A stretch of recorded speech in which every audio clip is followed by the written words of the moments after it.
नमस्कार दोस्तों, स्वागत है आपका आपके अपने यूट्यूब चैनल अपनी कोचिंग पे। आज है 24 जुलाई और 24 जुलाई के एसएससी सीजीएल के एग्ज़ाम थर्ड शिफ्ट के कंप्लीट हो चुके हैं। अभी हम बात करने हैं वाले हैं थर्ड शिफ्ट के एनालिसिस के बारे में। हमने कोशिश की है कि वीडियो को जितने क्वेश्चन हो सके उतने पूरा लाए जाएँ और इसका एनालिसिस हम अच्छे से करवा पाएँ। तो चलिए वीडियो स्टार्ट करते हैं। आज का पहला प्रश्न पूछा गया था कि प्रधानमंत्री ने मिड डे मील योजना की शुरुआत कब की थी। तो इसकी शुरुआत है वो 15 अगस्त 1995 को हुई थी। बात करें इसके बारे में तो इस योजना को देश भर में लागू करने के लिए भारत सरकार ने 15 अगस्त 1995 को एक केंद्र प्रायोजित योजना शुरू की थी। इसे प्राथमिक शिक्षा के लिए पोषण सहायता का राष्ट्रीय कार्यक्रम NSPE कहा जाता है। बाद में इसका नाम है वो बदलकर स्कूलों में मध्याह्न यानी आधा छुट्टी होती है उस टाइम भोजन या मिड डे मील के राष्ट्रीय कार्यक्रम का नाम दिया गया। अगला क्वेश्चन है कि मेगास्थनी जी ने अपनी पुस्तक में कितने जातियों का वर्णन किया है। तो मेगास्थनी ने वो 7 जातियों का वर्णन है वो किया अपनी पुस्तक में, जिसका नाम है इंडिका। इसके बारे में और बात करें तो मेगास्थनीज ने भारत में 7 जातियों का उल्लेख किया है, जबकि भारतीय ग्रंथों में वो केवल 4 सामाजिक वर्गों या वर्णों का उल्लेख भी मिलता है। दोस्तों ये क्वेश्चन इसका पहले भी आ चुका है, हमने उसकी बात की थी कि मेगास्थनी जो है वो सेलिब्रिटी कटर का दरबारी था, राजदूत था सेलिब्रिटी कटर का, और चंद्रगुप्त मौर्य यानी विक्रमादित्य के दरबार में आया था वो।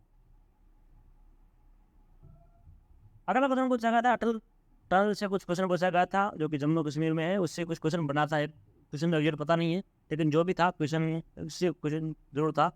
चलिए हम बात कर लें अटल टनल के बारे में। तो अटल सुरंग है भारत के हिमाचल प्रदेश के रोहतांग दर्रे में बनाई गई है। यह सबसे बड़ी हाईवे सुरंग है जिसे बनाने की क्रिया है वो 28 जून 2010 से शुरू की गई थी। इस टनल का उद्घाटन है वो प्रधानमंत्री श्री नरेंद्र मोदी ने 2010 नहीं है, हाँ तो 2010 में, तो हाँ सॉरी काम हो चुका था। नरेंद्र मोदी ने अपने शुभ हाथों के 3 अक्टूबर 2020 को किया था। हिमालय की पहाड़ियों को काटकर इस सुरंग का निर्माण किया गया है। यह सुरंग विश्व में 10,000 फीट के ऊपर सबसे लंबी राजमार्ग एक ट्यूब टनल है। उसके बारे में और बात करें तो अटल टनल के साथ ही एक और सुरंग की तैयारी जारी है, जिसे सिंगोला सुरंग का निर्माण जारी है। अनुमान लगाया जा रहा है कि यह सुरंग 2025 तक पूरी हो जाएगी। इस सुरंग के बनने के बाद नींबू पदुम दारचा सड़क के माध्यम से नया लेह मनाली राजमार्ग बन जाएगा, जहां से हर मौसम में परिवहन हो पाएगा। तो रास्ता बहुत शॉर्ट हो जाएगा टनल बनने के बाद में। एक क्वेश्चन था आज का कि रोवर्स कप है वो निम्नलिखित में से किस खेल से संबंधित है। तो रोवर्स कप है वो फुटबॉल से संबंधित है। बात करें रोवर्स कप के बारे में तो रोवर्स कप है वो फुटबॉल से संबंधित है। यह 1891 में बॉम्बे में ब्रिटिश फुटबॉल प्रेमियों द्वारा शुरू किया गया था, ये टूर्नामेंट शुरू किया गया था। बात करें इसकी तो उद्घाटन वर्ष में पहला वर्सेस्टर रेजिमेंट विजेता रहा था। तो विजेता इसका रहा था वर्सेस्टर रेजिमेंट। अगला क्वेश्चन था कि 2011-12 के लिए राष्ट्रीय गरीबी रेखा के अनुसार ग्रामीण क्षेत्र के लिए प्रतिमाह आय कितनी है। तो इसकी आय होगी 816। दोस्तों इससे पहले 21 जुलाई का जो पेपर था उसमें क्वेश्चन पूछा गया था कि 2011-12 के अनुसार तो शहरी क्षेत्र है उसके प्रति आय कितनी है। तो उसकी थी, हमने बात की थी उसकी 1000 थी, और उसने बताया था, मैंने कंप्लीट विस्तार से बताया था कि ग्रामीण की है वो 1000 होती है, ग्रामीण की सॉरी 816 है, और शहरी की है वो 1000 है। तो ये क्वेश्चन का डिस्कस हमने कर लिया है, तो दोबारा विस्तार से बात नहीं करेंगे। अगला क्वेश्चन है कि सत्तरिया नृत्य है वो कौन से राज्य से संबंधित है। तो सत्तरिया नृत्य का संबंध है वो असम से है। बात करें इसके बारे में तो सत्तरिया नृत्य है जो कि 8 मुख्य भारतीय सांस्कृतिक नृत्य परंपराओं में से एक है। यह नृत्य असम का एक शास्त्रीय नृत्य है। वर्ष 2000 में इस नृत्य को भारत के 8 शास्त्रीय नृत्यों में सम्मिलित होने का गौरव प्राप्त हुआ था।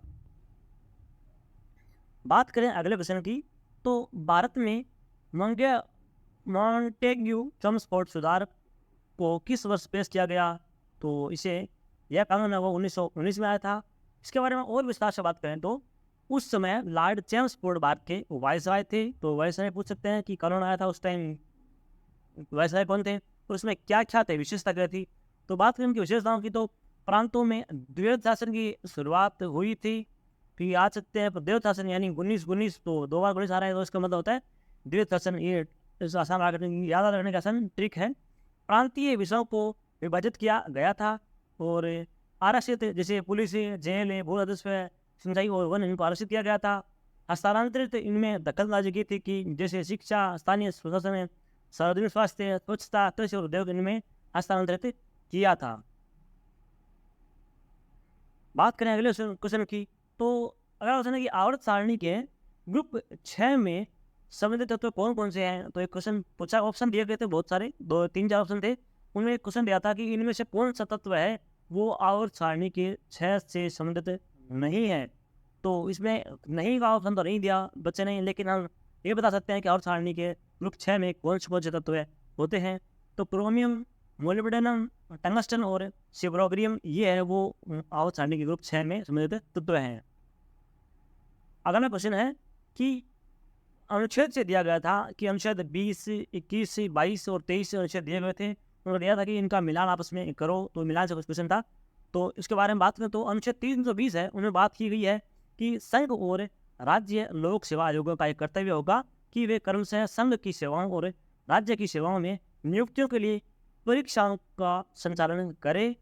अनुच्छेद 321 में उसका उल्लेख है कि लोक सेवा आयोग के कार्यों का विस्तार करने की शक्ति वो है लोक सेवा आयोग को। अनुच्छेद 322 है कि लोक सेवा आयोग का व्यय यानी खर्चा करने का अधिकार है। और अनुच्छेद 323 है कि लोक सेवा आयोग की रिपोर्ट जारी करने का मतलब इसका उल्लेख है। अगला क्वेश्चन है कि कश्मीर में जो 3000 फीट ऊंचा कौन सा ब्रिज बनाया जा रहा है। तो इसका उत्तर होगा चिनाब ब्रिज। बात करें इसके बारे में तो भारत अब दुनिया का सबसे ऊंची रेलवे पुल का घर है। एफिल टावर में लगभग 29 मीटर यानी 95 फीट से अधिक ऊंचा चिनाब है वो ब्रिज भारत में विवादास्पद जम्मू और कश्मीर क्षेत्र में चिनाब नदी के से 359 मीटर यानी लगभग 1380 फीट ऊपर है, जो कि चिनाब ब्रिज बन रहा है। बात करें अगले क्वेश्चन की, तो जवाहर रोजगार योजना किस पंचवर्षीय योजना में शुरू की गई थी। तो इसका सही उत्तर होगा 7वीं पंचवर्षीय योजना। इससे पहले एक क्वेश्चन पूछा गया था कि कृषि पे कौन सी योजना में पंचवर्षीय योजना में जोड़ दिया गया था, जैसे इससे पिछला क्वेश्चन वाला था सेकंड में, तो उसका उत्तर भी था 7वीं पंचवर्षीय योजना में। तो उसके बारे में बात करें 7वीं पंचवर्षीय योजना के बारे में, तो जवाहर रोजगार योजना है वो 1889 में राजीव गांधी सरकार द्वारा शुरू की गई थी। इसे राष्ट्रीय ग्रामीण रोजगार कार्यक्रम NREP और ग्रामीण भूमिहीन रोजगार गारंटी कार्यक्रम के विलय पर लागू किया गया था। एक शब्द है कि पत्तू सलियार है, वो शब्द है वो विजयनगर साम्राज्य में किससे संबंधित था। तो ये किसके लिए शब्द यूज होता था। तो रेशम बुनकर है उन्हें पत्तू सलियार कहते थे। बात करें विजयनगर साम्राज्य के बारे में, तो इस वंश की स्थापना है वो हरि और बुक्का ने की थी, वो 1336 ईस्वी में की थी। और हरिहर बुक्का के पिता का नाम वो संगम था, उन्हीं के नाम पर इस वंश का नाम है वो संगम वंश पड़ा था। इस वंश का प्रथम शासक हरिहर प्रथम, जिसने 36 से 56 ईस्वी तक, और इसने 36 ईस्वी में विजयनगर साम्राज्य की स्थापना और हम्पी को अपनी राजधानी बनाया था। तो आपसे ये क्वेश्चन पूछ सकते हैं इसमें कि स्थापना किसने की, कब की, और उनके पिता का नाम क्या था और राजधानी क्या थी। तो ये क्वेश्चन आपसे बन सकते हैं विजयनगर से, तो याद कीजिएगा। अगला क्वेश्चन है कि बस्तर दशहरा है वो किस राज्य से संबंधित है। तो यह छत्तीसगढ़ राज्य से संबंधित त्यौहार है। तो बात करें इसके बारे में, तो छत्तीसगढ़ के वनांचल बस्तर में मनाए जाने वाले दशहरा पर्व में राम और रावण में कोई सरोकार नहीं, रावण से कोई सरोकार नहीं। यहाँ न रावण का पुतला दहन होता है, न ही रामलीला का मंचन होता है। बस्तर में दशहरे के दिन शक्ति की उपासना होती है। अगला प्रश्न था कि निम्न में से ऐसा कौन सा व्यक्ति है जो सितार वादक से संबंधित है। तो ऑप्शन दिए थे बहुत सारे, 3-4 ऑप्शन थे, उनमें एक ऑप्शन था पंडित रविशंकर। तो पंडित रविशंकर है, ये तो आप कौन नहीं जानता है, कोई तो बहुत एजुकेशन है, ये सितार वादक से संबंधित है। बात करिए पंडित रविशंकर के बारे में, तो ये एक भारतीय सितार कला प्रवीण व्यक्ति और संगीतकार थे, और ये 20वीं शताब्दी के उत्तरार्ध में उत्तर भारतीय शास्त्रीय संगीत के विश्व का सबसे प्रसिद्ध प्रतिपादक बन गए थे और दुनिया भर के कई अन्य संगीतकारों से को भी प्रभावित किया था। और इनको 1999 में भारत के सर्वोच्च नागरिक सम्मान भारत रत्न से सम्मानित किया जा चुका है। ये क्वेश्चन दोस्तों डेफिनेटली पूछा जाएगा आपसे कि पंडित रविशंकर को है वो भारत रत्न किस वर्ष दिया गया था। तो 1999 में उन्हें ये पुरस्कार दिया था। एक क्वेश्चन था कि नृत्य निर्देशक तत्व है वो किस देश के संविधान से लिए गए हैं। तो नृत्य निर्देशक तत्व है वो आयरलैंड के संविधान से लिए गए हैं और मौलिक कर्तव्य है वो रूस के संविधान से लिए गए हैं। ये क्वेश्चन पिछले शूट में पूछा गया था और इसमें पूछ लिया गया है कि नृत्य निर्देशक तत्व है वो कहाँ से लिए गए हैं। तो आयरलैंड के संविधान से लिए गए हैं। बात करें इनके बारे में तो सबसे पहले ये आयरलैंड के संविधान में लागू किए गए थे। ये वे तत्व है तो संविधान के विकास के साथ ही विकसित हुए और इन तत्वों का कार्य एक जन कल्याणकारी राज्य यानी वेलफेयर स्टेट की स्थापना करना है।